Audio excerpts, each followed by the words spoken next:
Bonjour et bienvenue dans cette nouvelle vidéo qui porte sur le chapitre 14 du thème 2 en terminale STMG en option mercatique. Nous allons dans cet avant-dernier chapitre du thème étudier la fidélité du consommateur.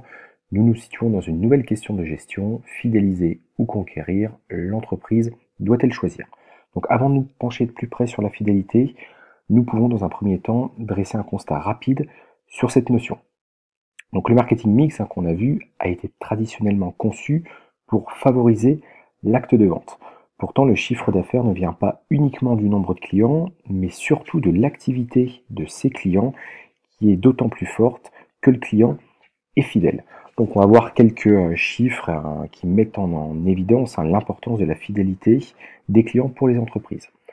Donc les entreprises, premièrement, qui investissent dans la fidélisation de leur clientèle sont en moyenne 60% plus rentables que leurs concurrents. Il est 7 fois plus coûteux de prospecter que de fidéliser. Et enfin, 98% des clients mécontents ne se plaignent jamais, ils se contentent de vous quitter. Donc afin de rentrer plus en détail dans cette notion de fidélité, nous organiserons ce chapitre en 3 parties. Donc premièrement, qu'est-ce que la fidélité en marketing? Deuxièmement, quels sont les facteurs de fidélité? Et enfin, comment peut-on mesurer cette fidélité? Donc à la fin de ce chapitre, vous devrez être en mesure d'identifier les formes de fidélité des consommateurs, mettre en évidence les facteurs de fidélité et enfin mesurer la fidélité à l'aide d'indicateurs. Donc la première partie de ce chapitre va nous permettre de mieux nous familiariser avec la notion de fidélité d'un point de vue marketing.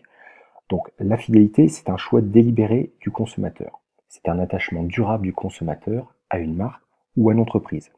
Elle a 3 dimensions. Premièrement, affective, c'est la proximité émotionnelle avec une entreprise ou une marque.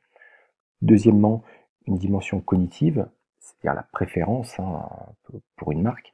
Et enfin, la dimension cognitive qui est liée au comportement d'achat, notamment répété. Donc les formes de fidélité, nous pouvons en distinguer déjà deux chez le consommateur, c'est-à-dire ce qui explique pourquoi il est fidèle à une marque, un produit ou à une entreprise. Il y a la fidélité comportementale et la fidélité attitudinale. Donc la fidélité comportementale, elle est caractérisée par le réachat sans préférence pour la marque. C'est un aspect conatif, on parle de fidélité passive. Donc l'exemple, ce sont les journaux qu'on va acheter rapidement le matin, également les abonnements mobiles, euh, parce qu'on n'en change pas très souvent dans la mesure où on a une certaine paresse pour les changer. La fidélité attitudinale, elle est caractérisée par un engagement réel et un attachement sérieux. Donc là, on retrouve plus les aspects cognitifs et affectifs, et on parle de fidélité active. Donc, par exemple, si j'aime bien la marque Eden Park, parce que je trouve que les vêtements sont jolis, j'aurai une fidélité attitudinale qui va me pousser à acheter cette marque plutôt qu'une autre. Donc il existe plusieurs raisons qui expliquent cette fidélité du consommateur envers un produit, une marque ou une entreprise. Et la deuxième partie de ce chapitre nous amène à nous questionner sur ces raisons.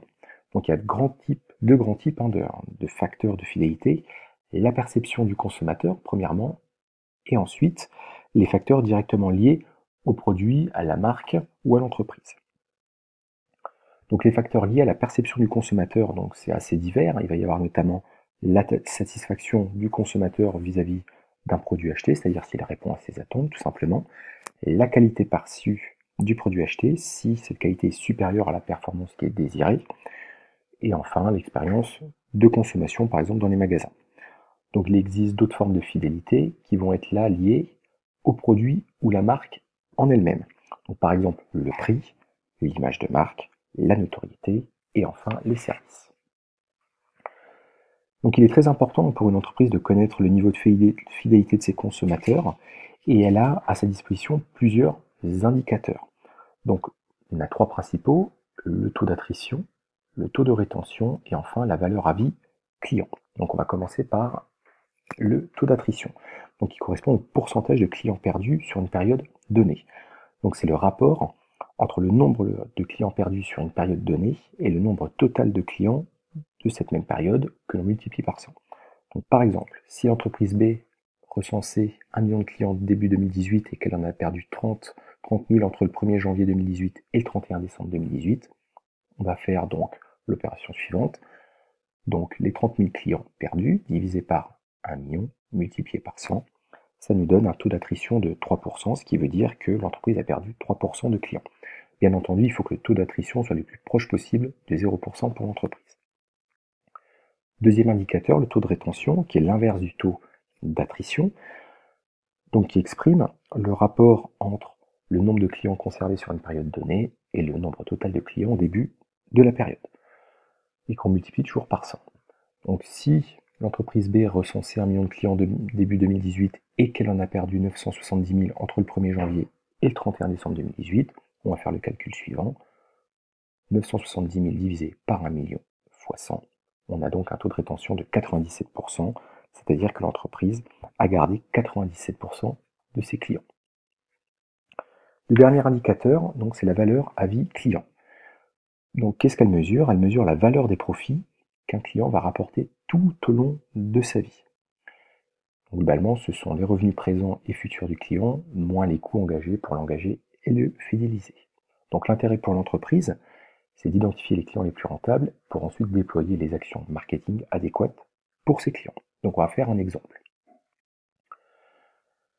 L'entreprise B, toujours, donc, a mené une campagne de communication à la télé afin de gagner de nouveaux clients pour un coût donc de 100 000 euros.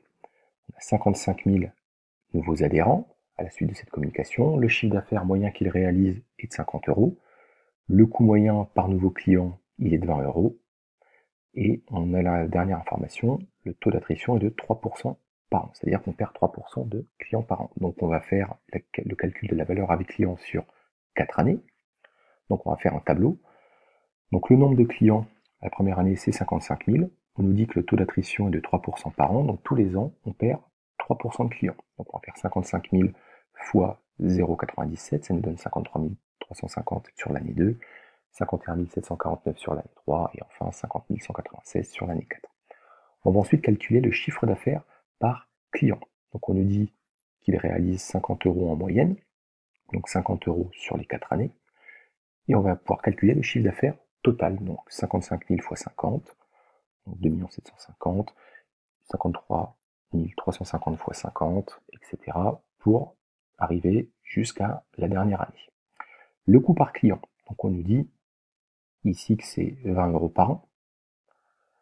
Le coût total, du coup, va être 55 000 fois 20 euros sur la première année, donc 1 100 000. On va faire pareil pour l'année 2, l'année 3 et l'année 4.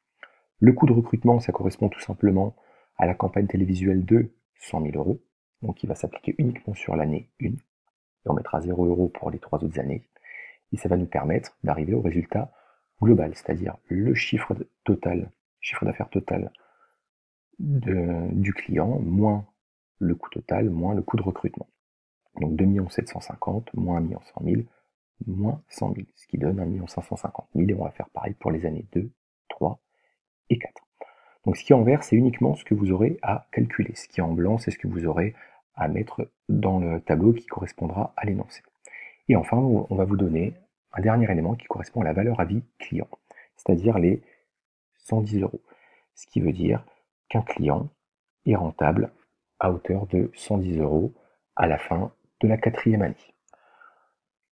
Bonne synthèse, et vous pourrez passer ensuite sur les exercices.